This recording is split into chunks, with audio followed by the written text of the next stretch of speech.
Hi friends, constable prepare అయ్యే వాళ్ళకి most expected bit ఏమైనా ఉందంటే క్రిమినల్ యాక్ట్ అండి. ఒకసారి వాటిని లుక్ చేద్దాం చూడండి. అంటే ఈ క్రిమినల్ యాక్ట్ అనేవి మన ఇండియా వాడికి ఎప్పుడు అమల్లోకి వచ్చిందంటే జూలై 1న 2024లోకి వచ్చాయండి. ఇప్పుడు ఉన్న 3 యాక్ట్ని రీప్లేస్ చేస్తూ ఇంకో 3 యాక్ట్స్ వచ్చాయండి. వారి రీప్లేస్మెంట్ని మనకి క్వశ్చన్లు అడుగుతాడండి. ఇప్పుడు ఏముంది, ఐపీసీ ఉంది కదా, అంటే ఇండియన్ పీనల్ కోడ్ ఎప్పుడు వచ్చిందంటే 1860 వచ్చింది. దీన్ని రీప్లేస్ చేస్తూ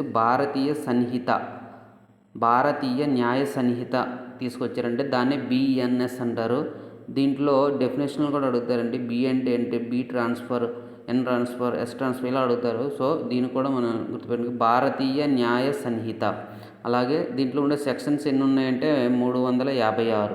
అలాగే సిఆర్పిసి అంటే క్రిమినల్ ప్రొవిజనల్ కోడ్, ఇది 1973లో వచ్చిందండి. దీంట్లో అప్పుడు సెక్షన్స్ ఎన్ని ఉన్నాయంటే 484. దీన్ని రీప్లేస్ చేస్తూ వచ్చింది భారతీయ నాగరిక సురక్షా సంహిత అంటే బిఎన్ఎస్ఎస్. ఓకేనా, దీంట్లో ఉండే సెక్షన్స్ ఏమున్నాయంటే 533. అలాగే ఐఈఏ అంటే ఇండియన్ ఎవిడెన్స్ యాక్ట్, ఇది 1872లో వచ్చింది. అప్పుడు దీంట్లో సెక్షన్స్ 167 ఉండేవి. ఇప్పుడు ప్రజెంట్ దీన్ని రీప్లేస్ చేస్తూ వచ్చింది భారతీయ సాక్ష్య అధినియమం బిఎస్ఏ. దీంట్లో ఉండే సెక్షన్స్ ఎన్ని ఉన్నాయంటే 177. ఓకేనా, అంటే జస్ట్ మనకి మ్యాచింగ్, ఫాలోయింగ్ మ్యాచింగ్లో ఇలా అడగవచ్చు ఫ్రెండ్స్. అందుకని